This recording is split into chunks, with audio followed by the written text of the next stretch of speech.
Bismillahirrahmanirrahim. Assalamualaikum warahmatullahi wabarakatuh. Bertemu kembali dengan Ibu Yestia Fatma dalam pembelajaran ketentuan pernikahan dalam Islam. Pada pertemuan ketiga ini, kita akan membahas tentang hukum talak dalam ketentuan pelaksanaan pernikahan dalam Islam, pelaksanaan rujuk, kemudian masa iddah seorang perempuan yang diceraikan oleh suaminya, dan mengevaluasi undang-undang pernikahan yang ada di Indonesia. Pertama, kita lihat tentang talak. Talak secara bahasa berarti melepaskan suatu ikatan. Sedangkan secara istilah, talak ialah lepasnya suatu ikatan pernikahan dengan lafal talak. Nah, asal hukum talak itu adalah makruh. Karena talak itu merupakan perbuatan yang halal, tetapi sangat dibenci oleh Allah. Selanjutnya, hal-hal yang harus diperhatikan dalam talak. Yang pertama, yang menjatuhkan talak itu adalah suami dengan syarat balik berakal dan kehendak sendiri. Yang dijatuhi talak adalah istri. Kemudian adanya dua macam cara menjatuhkan talak, yaitu dengan cara syarih atau tegas maupun dengan cara kinayah atau sindiran. Macam-macam talak. Talak terbagi kepada dua, yaitu talak raj'i dan talak ba'in. Talak raj'i yaitu talak yang ketika suami boleh rujuk tanpa harus dengan akad nikah lagi. Kemudian talak ba'in terbagi pula menjadi dua, yaitu talak sugro dan talak kubro.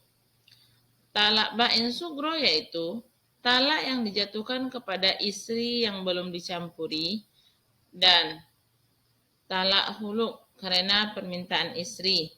Suami istri boleh rujuk dengan cara akad nikah lagi, baik masih dalam masa iddah maupun sudah habis masa iddahnya. Sedangkan talak ba'in kubro yaitu talak yang dijatuhkan suami sebanyak 3 kali dalam waktu yang berbeda. Kemudian penyebab dijatuhkannya talak. Yang pertama, ilah, yaitu sumpah seorang suami bahwa ia tidak akan mencampuri istrinya lagi. Kedua, li'an, yaitu sumpah seorang suami yang menuduh istrinya berbuat zina. Ketiga, zihar, yaitu ucapan suami kepada istrinya yang berisi menyerupakan istrinya dengan ibunya, seperti engkau seperti punggung ibuku. Keempat, huluk atau talak tebus, yaitu talak yang diucapkan oleh suami dengan cara istri membayar kepada suami. Kelima, fasa. Fasa yaitu rusaknya ikatan perkawinan karena sebab-sebab tertentu. Yang keenam, hadanah, berarti mengasuh atau mendidik anak yang masih kecil. Selanjutnya, iddah dalam pernikahan. Iddah secara bahasa berarti ketentuan bilangan. Menurut istilah, iddah ialah masa menunggu bagi seorang wanita yang sudah diceraikan suaminya sebelum ia menikah dengan laki-laki lain. Masa iddah dimaksud untuk memberi kesempatan kepada bekas suaminya apakah ia akan rujuk atau tidak. Lama masa iddah itu tergantung dengan kondisinya. Yang pertama, kita lihat wanita yang sedang hamil, masa iddahnya sampai melahirkan anaknya. Hal tersebut bisa kita lihat pada Quran Surat At-Talaq ayat 4. Kemudian yang kedua, wanita yang tidak hamil sedangkan ia ditinggal mati suaminya, maka masa idahnya 4 bulan 10 hari. Hal tersebut bisa kita lihat dalam Quran Surah Al-Baqarah ayat 234. Yang ketiga, wanita yang dicerai suaminya sedang ia dalam keadaan haid, maka masa idahnya 3 kali huruf atau 3 kali suci. Hal tersebut bisa kita lihat pada surah Al-Baqarah ayat 228.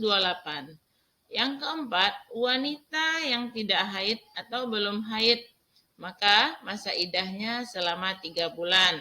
Hal tersebut bisa dilihat pada surah At-Talaq ayat 4. Kelima, wanita yang dicerai sebelum dicampuri suaminya, maka baginya tidak ada masa iddah. Hal tersebut bisa dilihat pada surat Al-Ahzab ayat 4.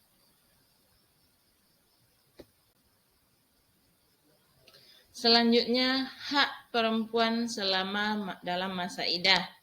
Pertama, bagi perempuan yang taat dalam masa iddah, ia dapat rujuk, berhak mendapatkan pemberian dari suami yang mentalaknya, berupa tempat tinggal, pakaian, uang belanja.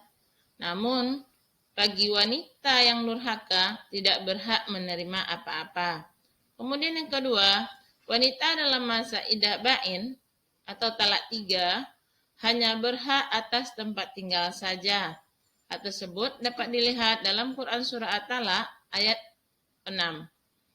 Ketiga, wanita dalam masa iddah wafat, artinya suaminya meninggal, tidak mendapatkan hak apapun, tetapi ia dan anaknya berhak mendapatkan harta warisan suaminya. Kemudian selanjutnya kita lihat tentang rujuk dalam pernikahan.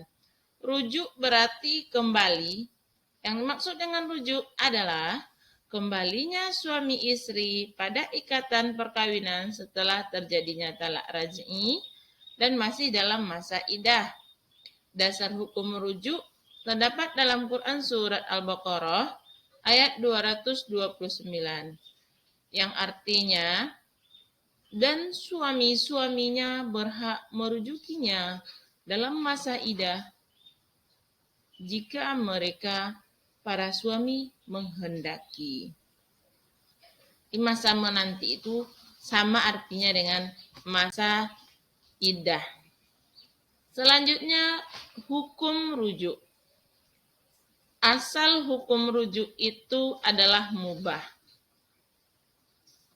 Haram hukumnya apabila si istri dirugikan serta lebih menderita dibandingkan dengan sebelum rujuk.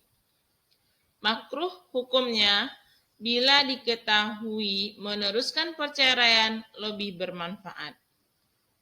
Akan sunnah hukumnya jika rujuk lebih bermanfaat dibandingkan meneruskan perceraiannya, dan dihukumi wajib khusus bagi laki-laki jika ditakutkan tidak dapat menahan hawa nafsunya, sedangkan dia masih memiliki hak rujuk dalam masa iddah istrinya. Rukun rujuk. Pertama, ada istri dengan syarat pernah digauli, talaknya talak raj'i dan masih dalam masa iddah. Kedua, ada suami dengan syarat Islam, berakal, sehat, dan tidak terpaksa. Ketiga, adanya sigot atau lafal rujuk. Keempat, adanya 2 orang saksi laki-laki yang adil. Terakhir kita lihat undang-undang pernikahan di Indonesia.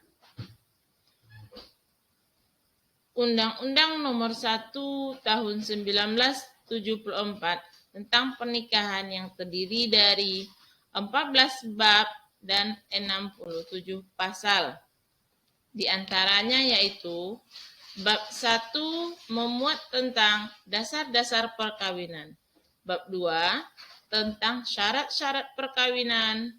Bab 3 tentang hal-hal pencegahan pernikahan. Bab 4 hal-hal tentang perkawinan. Bab 5 hal-hal tentang perjanjian perkawinan. Bab 6 tentang hak dan kewajiban suami istri. Bab 7 tentang seluk-beluk harta benda dalam perkawinan. Bab 8 tentang seluk-beluk putusnya perkawinan. Bab 9 tentang kedudukan anak. Bab 10 hak dan kewajiban orang tua dan anak. Bab 11 tentang perkawinan. Bab 12 ketentuan-ketentuan lainnya. Bab 13 memuat berbagai ketentuan perwalian. Bab 14 penutup. Demikianlah pembelajaran kita hari ini. Semoga Ananda dapat memahaminya dengan baik. Ibu akhiri dengan wallahu muwaffiq ila aqwamit thoriq. Wassalamualaikum warahmatullahi wabarakatuh.